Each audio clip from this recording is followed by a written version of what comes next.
Hey all, it's David Ducker coming back at you, and today I'm going to be talking about retcons, retroactive continuity. What is that? That is when you say that something that has already happened didn't happen, or happened in a different way from which it was originally described. Now, when should you use retcons? Never! Never, ever, ever use retcons. Ever! Because retcons are trash. Role-playing games are all about an immersive first-person perspective experience where you look out through the eyes of your character and experience the world through their point of view. And you go through it just like that. So, retcons disrupt that. Retcons take you out of that first person into the third person as a narrative viewer, as a narrator almost.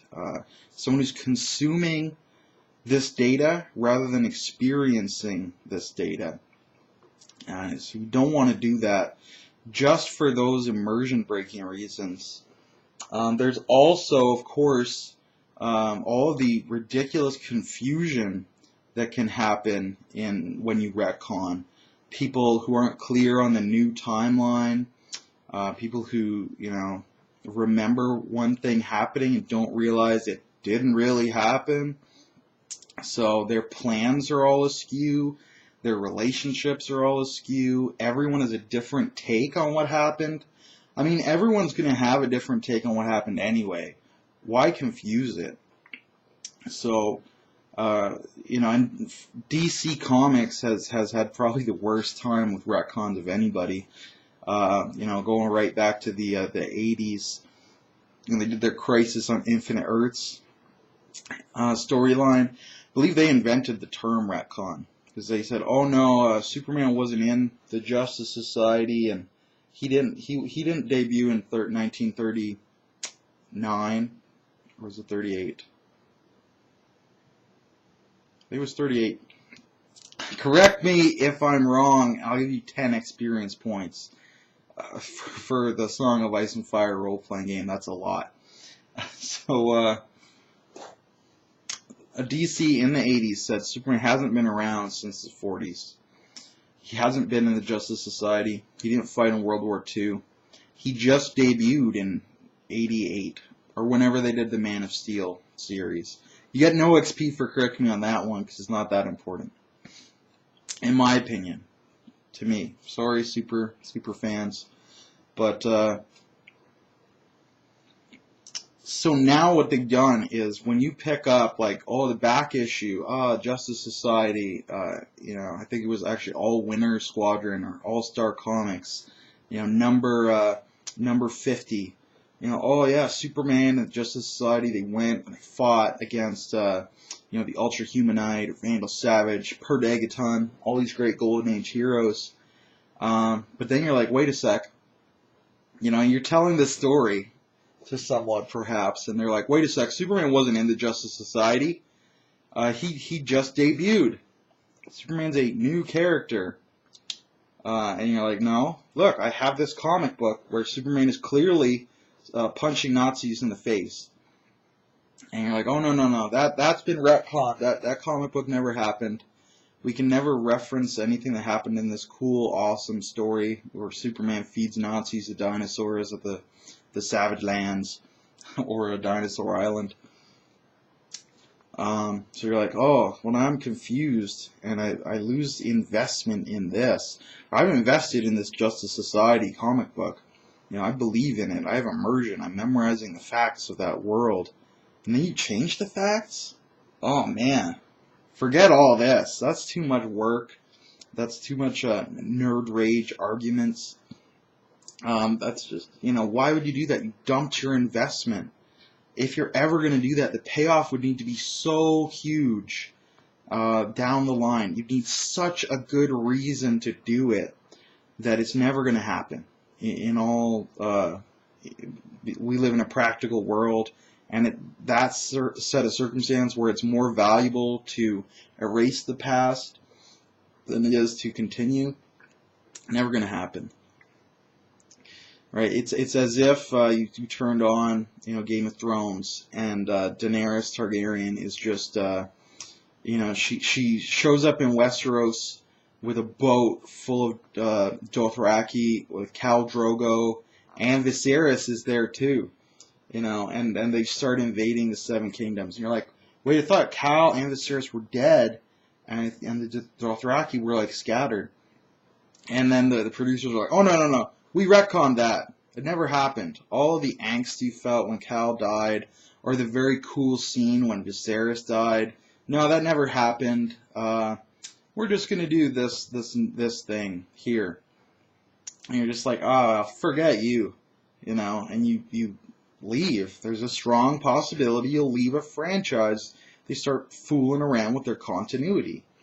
And as a player, you don't get to watch reruns. You don't get to go back and experience the new continuity unless you do some kind of flashback gimmick with the GM,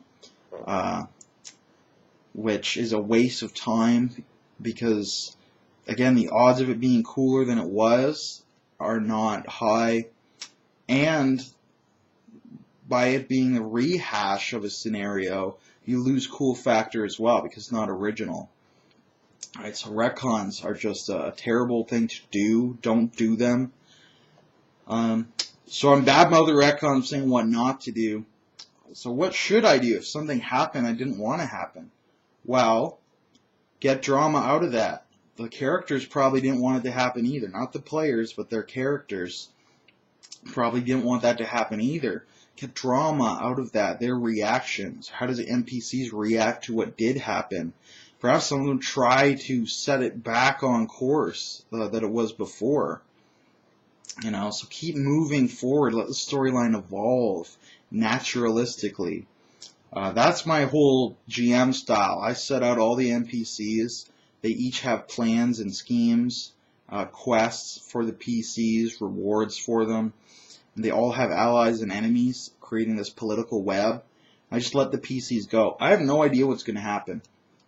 I know what each NPC wants to happen and their means of making it happen, but I don't know what's actually going to happen. So the PCs go in there, they ruin this guy's plans, they help that guy's plan, and then the guy with ruined plan, if he's still alive, he'll make a new plan, in character with his available resources after the PCs have probably slayed his dragon. But with his current available resources, the kobolds of that dragon, he'll hatch a new plan, which might be less likely to succeed, but just as entertaining. And then I don't have to make a new NPC. Maybe he joins with one of the other NPCs, though. So his kobolds and his perhaps magic powers are joined to this other enemy who might be very martial, and he has a big sword. Now he's got a magic advisor. And where he had a bunch of evil dwarfs, now he's also got kobolds. Right? So keep moving forward. Don't look backwards. Don't look at, if that had happened. Coulda, woulda, shoulda. You'll drive yourself nuts as a writer, as a gamer. Just as a person, you can drive yourself nuts doing that. So I guess finish off with an example which spurred this video on. Some of you might have saw my video about lone wolf players, where in my character, I was coming in as a guest star. I had one character to run, but my character and Mike's character got into a player versus player. I don't know if I count as a player, but we got into a fight, and things were looking bad for Mike's character when we left off the session, because my character had created all of these different allies to help me over the course of this 4-hour session. Mike, over the course of 4 previous sessions, had not only not created allies, but he had created enemies for himself all over the place. So when he went to create an enemy of me, And then, you know, I felt he was just about to kill me, so I attacked him, you know, and my allies toasted him, just toasted him. Now, he was still alive, barely, but he skulked away into the vents. He's a cyborg who can control the ship's systems. So, you know, and we left off the session there with my men, the Space Marines, all looking for him in the vents. And there's a million ways you could go with that storyline. You know, he could use the ship against them. He could take on a new, to defeat them. He could take on a new identity. And, you know, his character just evolves to a new one. He could take over a brand new character, which can be a lot of fun. He could make these alliances against my character that he failed to do previously and learn by that in character that politicking is very important. You know, my character could get betrayed, or he could just get sick and die. You know, he could trip on a shoelace and his blaster goes off and blows his guts out. The million ways that the GM could have gone forward from there and got cool storylines and scenes out of it, because we invested 4 hours in getting to this point. You know, look at my video on investment. Time is money. You spent 4 hours of your precious, precious game time when everyone is actually in the same room. So keep moving forward to get that payoff. But by retconning it, you flush those 4 hours down the toilet. Oh, those 4 hours never happened. We all got together for 4 hours. We had all the players here. It's hard enough to do. But then we actually accomplished 0 because he retconned the entire session. Right, so all the cool scenes my character got. Mike even had a cool scene. You know, he got to flamethrower this guy and flush him out of airlock. And he just brutally tortured the poor guy. But Mike loves that shit. So Mike got a cool scene that well, he didn't now because it's retconned. And I had several cool scenes that never happened now. So that whole session, like, it might as well have not happened. That's what you're saying when you do a retcon. All these cool memories, like if Charles comes in and you know, he runs into my character and he starts talking to him about all the cool alliances that we made and the friendship we struck up, Aaron will have to go, oh no, that never happened. You're not actually friends with this guy. You know, if Dave was playing him for 4 hours, you would become very good friends with him and you'd have an ally and you'd have cool scenes. But that never happened. Even though it did, it actually didn't. So forget this happened. Have no affection towards this character. Be completely neutral. So you've taken what was a positive, you've brought it to neutral. Just so that for Mike's character, you could take a negative and bring that up to neutral. Well, here's the thing. Neutral sucks. I could have a blank sheet of paper. I feel neutrally about that. You know, it means nothing to me. You want anything but neutral. You want people to love other characters or hate them. That's a villain. That's an antagonist. So you could turn me into an antagonist. You know, Mike turned his character into an antagonist and he loves it. He just doesn't like the fallout of it. Don't retcon. Aaron has just retconned away 4 precious hours of game time. So he's got rid of all of that great stuff. And the players will be confused. The timeline will be wonky. You know, it's just a matter of fact. Just anytime you retcon anything. Even if I retcon anything with my skill set, I'd still fuck up. Because it's impossible to do it perfectly. Look at DC Comics. You know, again, they've had a lot of fuck-ups with their continuity. A lot. You know, go ask any comic book nerd and they'll point out at least 10 instances. Just from that first retcon. And then they've done probably 2 more retcons since then of the whole universe. So don't be DC Comics in that sense. Don't be the Silver Age.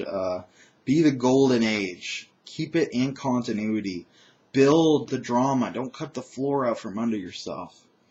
So never, ever, ever retcon. That's my advice to you. I'd love to hear your comments. If GM has tried to retcon, mark that below. Tell me how it went. If you've seen it done well, mark that below. Prove me wrong. I'd love to hear it. The comments are by far more enjoyable to me than hitting the like or subscribe button. Although I also encourage you to do that if you feel you might want to comment again, or if you want to hear me ramble at you again. But I'm going to sign off. Everybody have a good day in YouTube land.